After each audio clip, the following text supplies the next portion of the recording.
All right, so welcome back, everybody, for another deep dive. We're going to get into some pretty juicy stuff today, right? Oh, absolutely. Because a lot of you want to know what Elon Musk and former President Trump have been saying about government corruption. Yeah, we saw that request pop up a lot in the comments and emails. Yeah, so we've been going through their recent speeches and interviews. And let me tell you, it's a wild ride. Yeah, buckle up. Because we've got some pretty shocking accusations coming your way. To you listening, just a heads up, get ready for wild stories of like paperwork buried in mines, international condom conspiracy. Oh, yeah. Maybe even a few dead people cashing Social Security checks. Well, let's not get ahead of ourselves. Okay. But it definitely gets pretty interesting. Okay, so where should we start with all of this? Well, I think the best place to start is with their core argument. Okay. Both Musk and Trump are basically saying the same thing, right? Which is? That there is widespread waste, fraud, and abuse happening all across the government.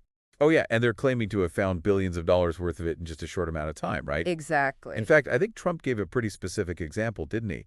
Something about a hotel in New York. Yes, he did. What was that about again? He was talking about this hotel that was getting $59 million from the government to house migrants. Oh, wow. And he suggested that the rates they were charging were way inflated. Oh, so they were basically price gouging the government. That's the implication. Huh, interesting. But here's the thing. What's that? One specific example, even one as outrageous as that, doesn't necessarily mean that the entire system is corrupt, right? That's a good point. So it really comes down to this. How much evidence do you need to see before you're convinced? Yeah, that's a question for you listening out there. What do you find persuasive?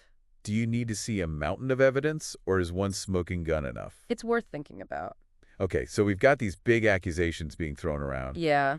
But so far, it seems like it's a lot of talk and not a lot of concrete proof. Well, that's what we're here to figure out. Right, exactly. We're going to dig into the specifics, look at the evidence, and try to make sense of it all. And speaking of digging, we have to talk about Musk's Doge initiative. Oh, yeah, Doge. What is up with that? Well, he's basically framing it as his solution to all this supposed government dysfunction. And it seems to be very much in line with his whole, tech-first kind of personality. Oh, absolutely. Right? Like, this is the guy who's sending rockets to Mars and building underground tunnels for cars. Exactly. So it's not surprising that he thinks technology is the answer to everything. Yeah, he's all about disruption and innovation. But, I mean, government bureaucracy. Yeah. That's a whole other beast, isn't it? Oh, definitely. I mean, did you hear what he said about retirement paperwork? Oh, yeah, that was wild. He's claiming that they're still processing it by hand and then storing it in a literal mine. Yeah, I mean, can you imagine? Like something out of a dystopian novel.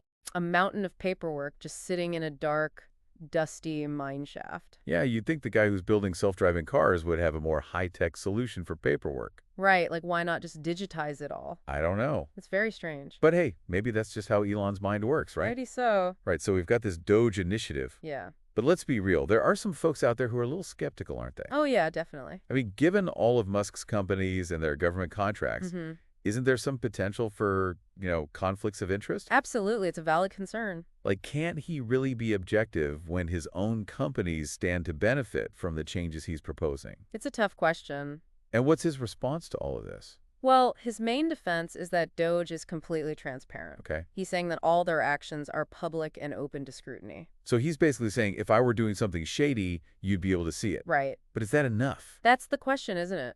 Is transparency really a shield against wrongdoing? Or do we need stronger safeguards? It's something to think about. And then you've got Trump adding fuel to the fire. Right? Oh, yeah, he definitely doesn't shy away from controversy. He suggested that judges might try to block their efforts to expose corruption. Oh, really? Yeah, he's basically framing it as the establishment trying to protect itself. Oh, wow. It's like he's setting up this epic battle between the reformers and the deep state. Yeah, it's a very dramatic narrative. It's definitely got people talking. And it raises some interesting questions about the balance of power in our government. For sure. Like, who gets to decide what's corrupt and what's not? And what happens when different branches of government have conflicting views on that? It's a recipe for tension and conflict. No doubt about it. All right, so we've talked about government waste and the potential for conflicts of interest. Yeah. But this whole thing gets even more intriguing when you factor in what they're saying about international fraud and foreign aid.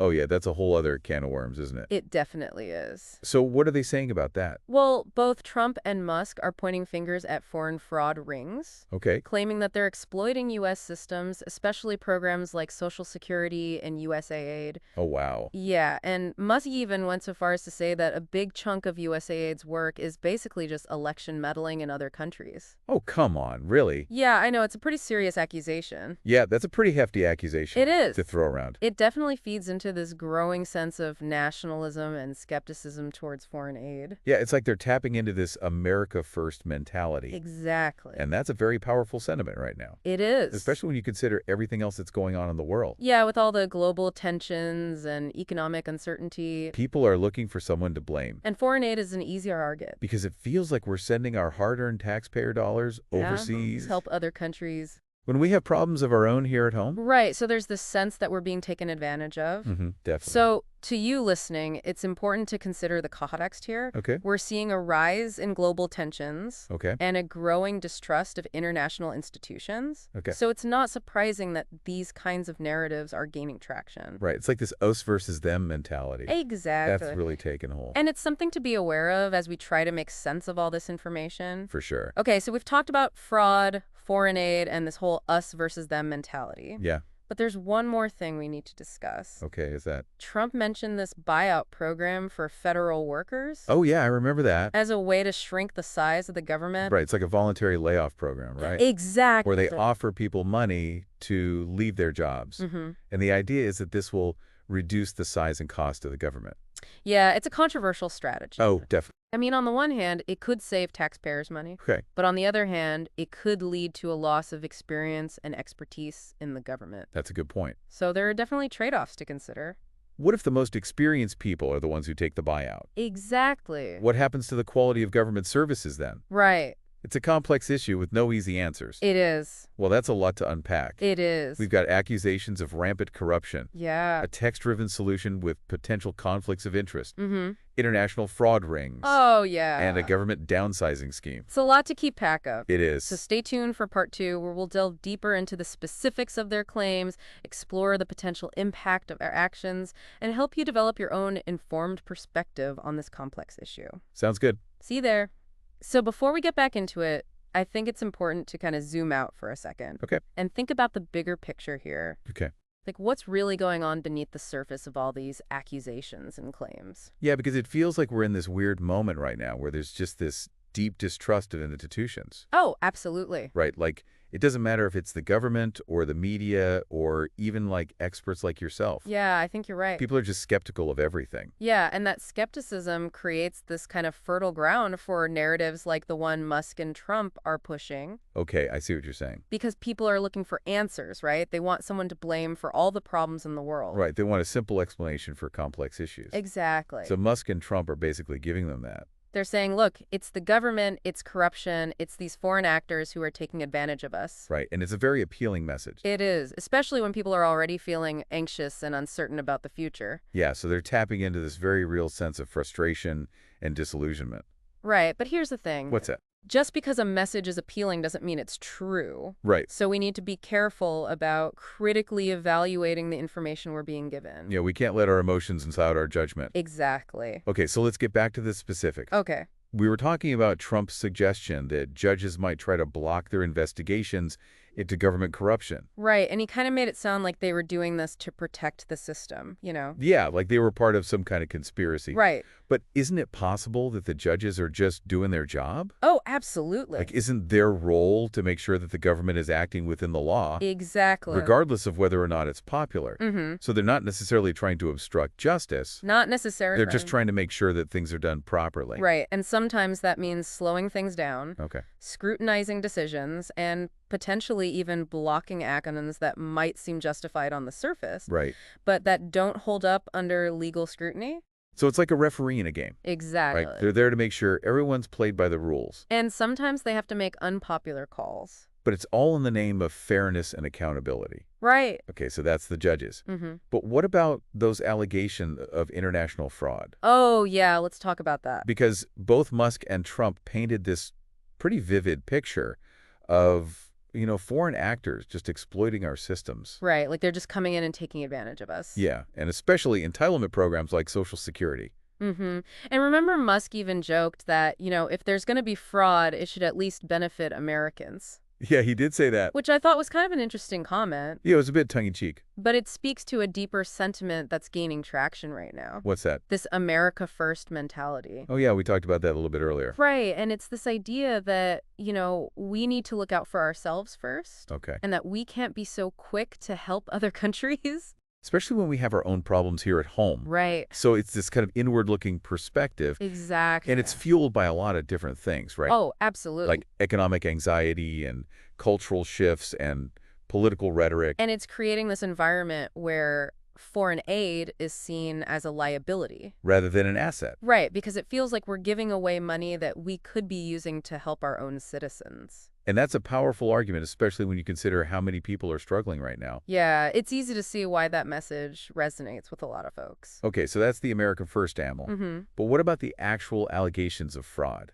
Well, that's where things get a little trickier. Okay. Because proving fraud is not easy. Right. It requires a lot of evidence. And it's not always clear-cut. Exactly. So we need to be careful about just accepting these claims at face value. Absolutely. We need to demand proof. Right, and we need to be skeptical of anyone who tries to oversimplify these issues. Or offer easy answers to complex problems. Yeah, because the reality is that foreign aid is a very complex issue It is. with a long and often controversial history.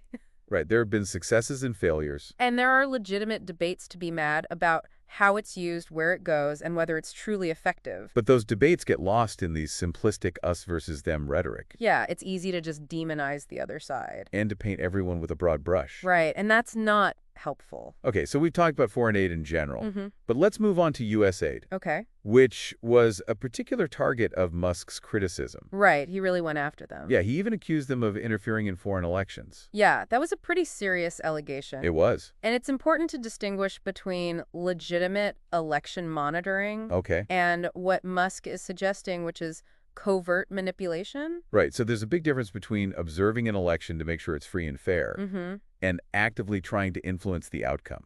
Exactly. And it's worth noting that USAID has been around for decades, Okay. operating in some of the most challenging environments in the world. So it's not some rogue agency operating in the shadows. Right. It's a well-established part of U.S. foreign policy. And, like any large organization, it's likely had its share of successes and failures. Absolutely. But to accuse it of widespread election meddling is a pretty extraordinary claim. It is. That would require extraordinary evidence. And I think that's something for you listening to think about. Okay? If these allegations were true, wouldn't there be more concrete evidence? Yeah, like more whistleblowers coming forward. Right. More investigations by Congress or the media. Exactly. It's a question worth asking. And it highlights the importance of being critical consumers of information. Absolutely. Especially when it comes to sensational claims like this. Right. Don't just accept what you hear at face value. Yeah, dig deeper. Ask questions. Demand evidence. Exactly. Okay, so we've talked about the accusations. Right. But what about the proposed solutions? Right. Let's talk about that.